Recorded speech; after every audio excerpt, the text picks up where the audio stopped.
So, magdasal lang guys para talagang dumating yung mga solusyon, mga tulong. Ito yung mga blessings, ito yung maganda sa reading nyo guys. Ito yung energy ng blessings, pagpapala, kasaganaan for some of you, maaring may bagong opportunity, no, na pwede kayong pagkakitaan mga kapiksi. Pwedeng trabaho, negosyo, side hustle, investment, kahit ano dyan sa mga yan. Pero magdadala ito ng magandang or magiging dahilan ito para maging maganda yung daloy ng biyaya sa inyo. Kaya itong palagi kayong maging grateful guys, no? Pag sinabing, yan, natutuwa ako pag nasisinagan ng araw.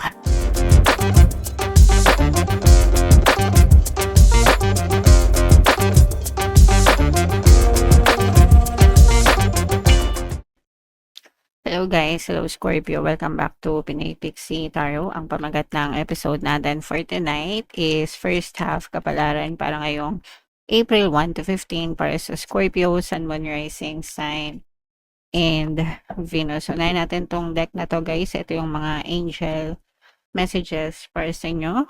Mag-ingat mga kapiksi sa mga sakit, no? Ito ay hindi natin maiwasan minsan, no? Talaga may nangyayari sa katawan natin kahit anong ingat. Pero importante pa rin na pag-ingatan natin yung ating kalusugan. Syempre yung tamang pahinga, tamang pagkain, and movement, no? Bilang bahagi ng exercise. And syempre importante rin guys yung kung meron naman kayong kakayahan na uminom ng mga vitamins, ganyan,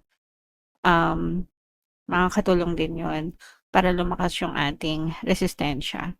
Pero whatever guys, kahit anong pwede nyong gawin, sa channel natin meron tayong Good Health Subliminal. Libre lang yun mga kapiksino, makakatulong din yun para maging maayos din yung inyong kalusugan. Lahat yun ay tool lamang guys, no? Additional tool lamang. Pero syempre guys, katawan nyo pa rin yan, kayo pa rin yung mag-iingat and magpa-check up kung kinakailangan, Scorpio. Another message guys, ito naman ay for some of you nagkakaroon kayo ng mga hesitation, indecisiveness. Pag sinabing indecisiveness, hindi makapag-desisyon, nagdadalawang isip, nag-uurong-sulong mga kapiksi. So if ever man na nakaresonate kayo dito, timbangin nyo guys yung mga pros and cons ng mga sitwasyon nyo bago kayo magdesisyon, guys, para talagang siguradong hindi mag-backfire sa inyo yung decision nyo. And always kayo mag-affirm guys, everything is always working out in my favor. Yan, para talagang maging pabor sa inyo yung mga sitwasyon nyo sa buhay, Scorpio. And another message guys, ito naman ay profession, no? Yung pag-a-add ng skills or yung talento nyo, i-hone nyo, paghusayin nyo yung mga trabaho nyo, yung mga skills nyo, kasi yan yung magiging asset nyo, guys, no? Para makapag-build kayo ng wealth, mga kapiksi. Alright? So, comment down below, guys, if feeling nyo naka-resonate kayo dyan. So, shuffle natin to, guys. Hanapin natin yung, ito naman ay sa love. Dito naman guys, titingnan natin yung mga emosyon nyo, emosyon mo, emosyon ng person mo, or pwedeng emosyon nyo parehas, mga kapiksi, sa relationship. So, meron ditong encourage guys, ibig sabihin, supported, no? Sinusuportahan nyo yung isa't isa, and-encourage yung isa't isa, mga kapiksi, para maabot yung mga pangarap nyo, ganyan, or kung ano yung, kung meron kayong mga goals sa relationship, then, or mga ambisyon para sa sarili, kahit ano pa yan guys, pero nararamdaman nyo yung pagiging supportive ng isa't isa, guys, okay? Another message dito guys, ito naman ay nahihiya, pwedeng nahihiya dahil sa past, guys, kung meron mga hindi magagandang nagawa, mga kapiksi, yung mga nakakahiya, ganyan. Yeah, so usually naman nahihiya tayo kapagka meron tayong nagawang hindi maganda, mga kapiksi. So it's either ikaw ito or yung person mo, pero definitely guys, merong nahihiya dito or kinahihiya yung past guys.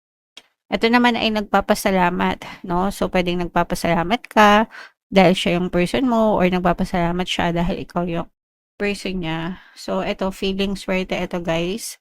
feeling swerte, feeling lucky, feeling grateful na kayo yung magkarelasyon ng person mo, Scorpio.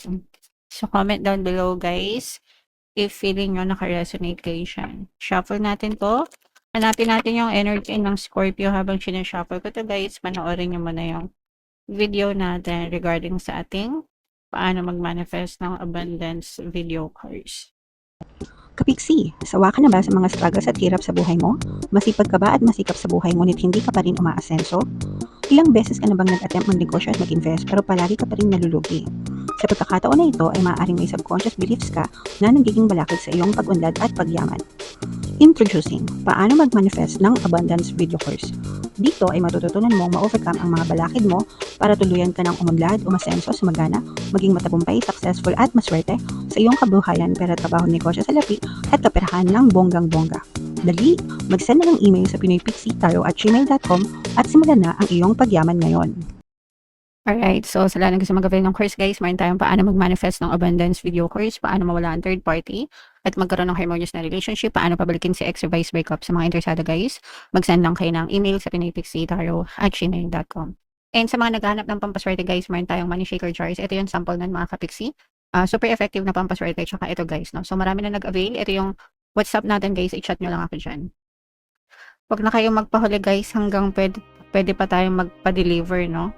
So, dumadami na yung success niyan mga kapixie. So, this is both positive and negative. Sa negative, guys, merong na-stuck yung iba sa inyo. Na-stress kayo, guys, kasi yung iba sa inyo pwedeng na-stuck kayo sa buhay or na-stuck sa isang sitwasyon na nahihirapan kayong lampasan. Pwedeng naipit kayo sa mga problema. Pwedeng naipit kayo sa toxic na sitwasyon. Pwedeng sa toxic na relasyon din. O kaya naman parang paulit-ulit na issue na hindi nyo alam kung paano sosolusyonan. So, yung iba sa inyo, ganun. Pero ito guys, ito yung solusyon, no? Dadating yung mga solusyon. Makakawala kayo dito sa negative na sitwasyon na to guys. Kaya wag kayo masyadong mag-worry, wag kayo masyadong mag-alala. Kasi itong stress na to guys, kapag lalo kayo nag-stress at nag-worry, lalo lang lumalala yung problema nyo. So, yung pag-overthink, wala talaga yung dinudulot na maganda sa buhay. Lalo na kung nag-overthink kayo negatively. Kung positive kayo mag-overthink, okay lang. Pero kung negative, guys, lalo lang lumalala yung problema nyo. Pero ito naman ay may mga dadating na solusyon sa mga problema nyo, sa mga kabala din kayo dito. And eventually, guys, mababawasan din yung stress nyo sa buhay. Okay? So, magdasal lang guys para talagang dumating yung mga solusyon, mga tulong.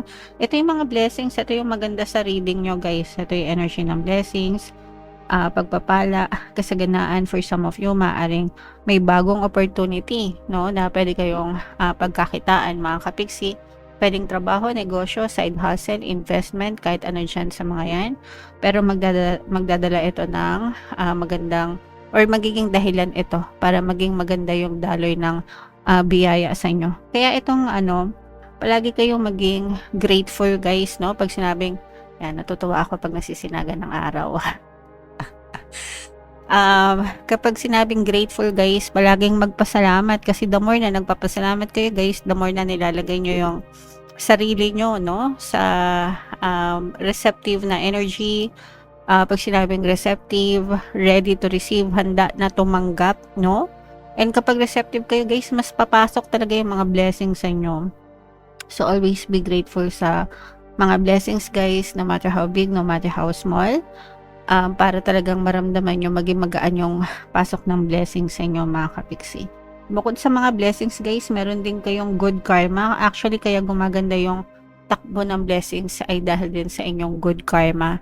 Mga kapixie, no? The universe is giving you the rewards that you deserve based on your karma. Kaya dapat talaga guys, mabuting intention, mga kapixie, no? Para mabuting karma din yung bumalik sa inyo. Syempre guys, kapag masama, masama din yung balik sa inyo, no? Pag masama yung mga intentions nyo, kaya always focus sa mabuti, mga kapixie. Okay? For some of you guys, mababawasan yung lungkot. Ito guys, sa relationship, maaring may magbalik sa inyo or may magparamdam from your past mga specific, especially kung na-ghosted kayo or LDR, mga kapiksi, no? Maaaring magkaroon ulit ng chance na magkaroon kayo ng communication, connection with your previous partner or mga ex-person, mga kapiksi. Hindi naman sa makikipagbalikan, pero reconnection, guys, no? So, it's a start. Kung gusto niyo magpabalik, doon kayo magsimula, but at least maaaring may chance na magkaroon kayo ng connection ulit or communication, mga kapiksi. So, i-mind nyo na yan sa comment section, guys. And eto, guys, ayan. So, nakikita natin, kung meron kayong mga, guys,